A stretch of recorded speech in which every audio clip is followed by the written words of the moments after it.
Hello, ladies and gentlemen. Eddie Marcus here, one more time. Spokesman and advocate of basic human rights for all people.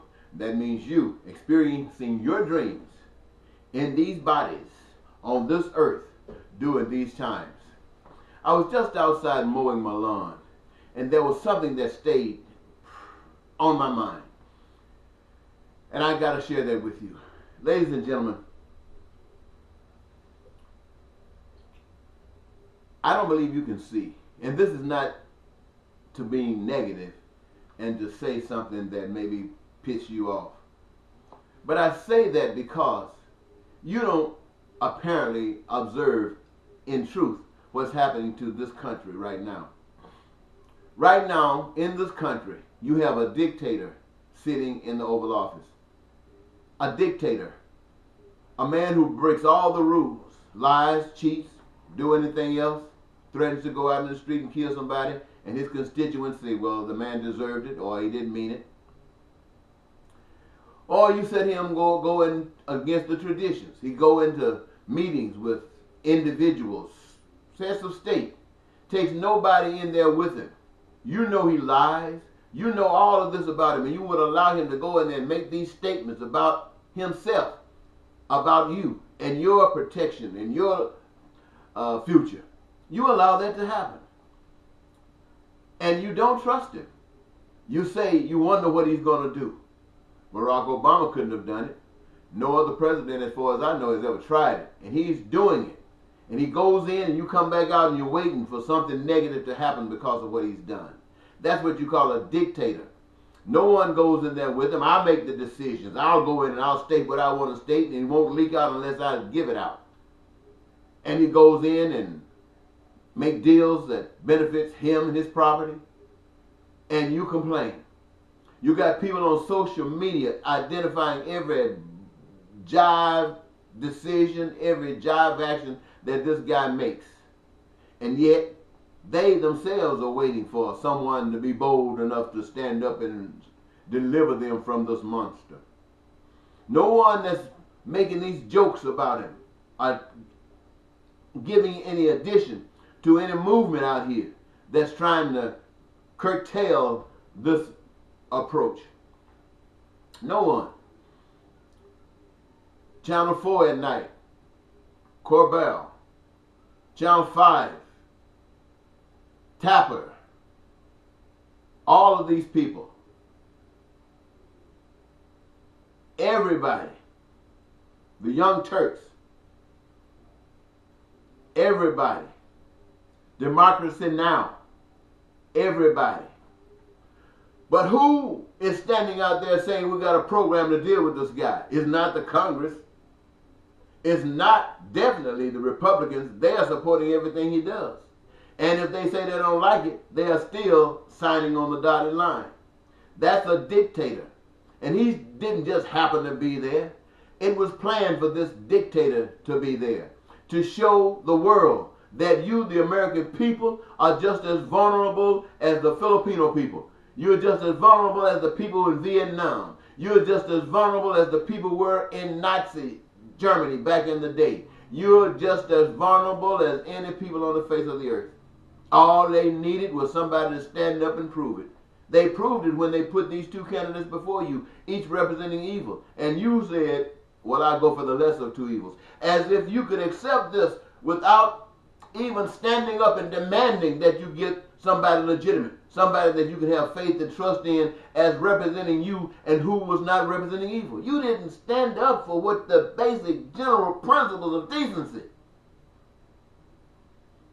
And now I'm giving voice to something that is at least trying to represent decency, and you don't even talk about what I'm trying to say. I don't know, maybe the powers that be have made sure that they blocked everything that I do, and the only person that can view it is me. Because when I check back to see if anybody else has listened to it, all I see is the last number that was there before I checked it the last time. And when I go back, I see one number increase, which happens to be mine. So are you saying that this really is you? Sanders ran for president, stood back and gave it to Miss Clinton, that part of the evil. Now he's out talking about what's wrong. Why isn't he? You don't have to be in Congress. If you're there and it's not doing anything, if it's there and nobody's listening to you to that degree, come out of that Congress and get on these streets and wake people up by telling them the truth. Not only what is going on, but what you have to offer that is so much better that they should support.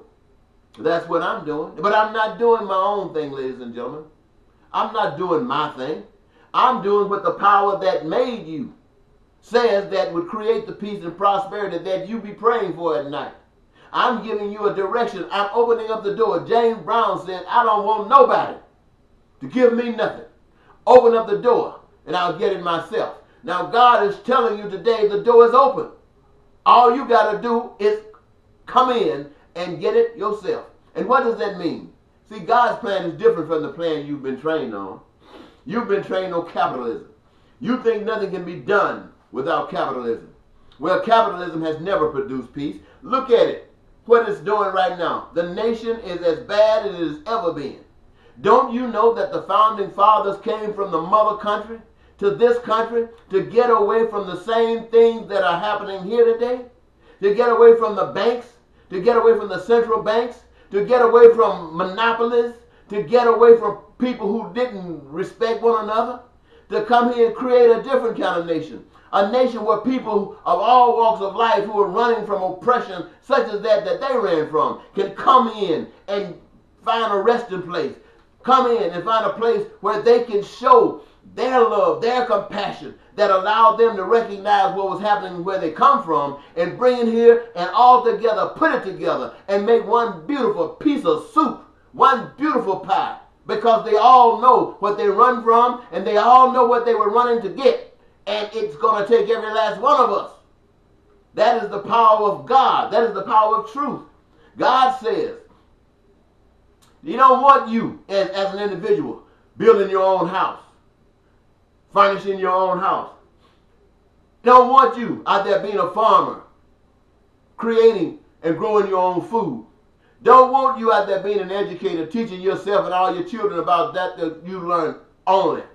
Don't want you to be out there trying to protect yourself from all of the sicknesses and diseases and making sure that your family got it by your own. And that's your career? No, my God gave you a gift that you can find only joy through participating in that gift. And you engage that gift in a creative process. Every last one of you got that gift. You put it in a creative process. And you create all of the things that you need for survival. All of the things that you want and desire. You do this. And you don't have to do all that other stuff. You just do that one gift. And what He says, since you desire it, since you want it, since you need it, so does everyone else. And since you work together to create it, it belongs to all of you, one family. It belongs to all of you, a gift from God being filtered through you, right there for you. You don't need banks and loans and debts and credit. You don't need lying, cheating, stealing, and killing, and terrorism and war. No, my friends. Peace, prosperity, joy, and your happiness, your dreams coming true by doing it God's way. Now, I know you're scared. You're scared of this world out there because you know this world is evil. You know if you stand up for what's right, their chances are going to kill you. You know what happened for Gandhi. Gandhi stood up for what was right. Even though many of his people were shot down and murdered in his efforts. And when he had made the greatest accomplishment, they shot him and killed him. The same thing to Dr. Martin Luther King. Stood up for what was right. I mean, it was limited, but it was right. People got killed. People lost their lives, but he stood up for it anyway. And they killed him. Mandela stood up for what was right. Somewhere down the line, they didn't kill him. He kind of gave in a little bit. But just the same, you have to stand up. Yes, they killed a lot of people there. And even here in America, I understand that you don't stand up because if you're white, you've been trained to believe that you are not supposed to stand up if someone else is telling you what's right. Because it's impossible for a black man to tell you what's right. And so you will suffer yourself. You'll keep trusting in a demon rather than put your trust in a black man who comes and tells you by his own will that it is the Spirit, it is the love of God that frees you. And when you do what's right, you're not doing it honoring a black man. You're honoring God, and honoring God, you have to honor everybody.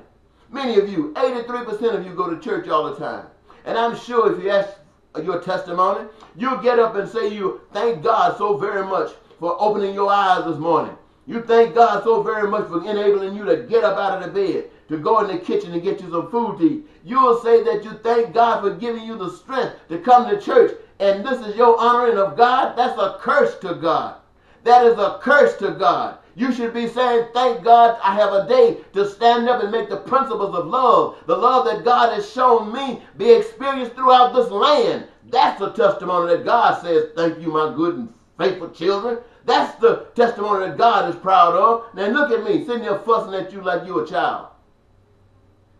When it comes down to spiritual growth, you're just a toddler. And I'm saying this to you, expecting you to support my campaign for the United States Senate from the state of Minnesota, knowing that you got to write my name in, you got to remember my name, and to remember my name, you got to be concerned about what I'm talking about. And not only are you concerned about it, you embrace it, and you're going to see that it's carried through, and you're going to go to the polls and write my name in on the ballot, because this is the new you. This is what you want. You're putting off that stuff that you've been trained to believe in. You're putting it off because it gave you Donald Trump and all of the ugliness that's going on in America and throughout the world. We can't talk to the world if we can't talk to ourselves. And so I say begin with ourselves. Minnesota, begin in Minnesota by writing my name in as senator. And I go to Washington and we will work together, find some way, by your support, to work together to the Senate, to the House, and to the people of this nation. And we will change this nation and make it heavenly and divinely. We will extra communicate evil from this land. And the world will see us as a beautiful place, a Garden of Eden. And I promise you if they see us that way, they will want it. And not only will they want it, we will graciously extend our hands to make sure that if they're willing, then they have support by the Spirit and the love that God has brought us this far to carry them through. They won't have to be coming over here trying to live. They can live at home and enjoy the places that they live, because it is as beautiful as America can be.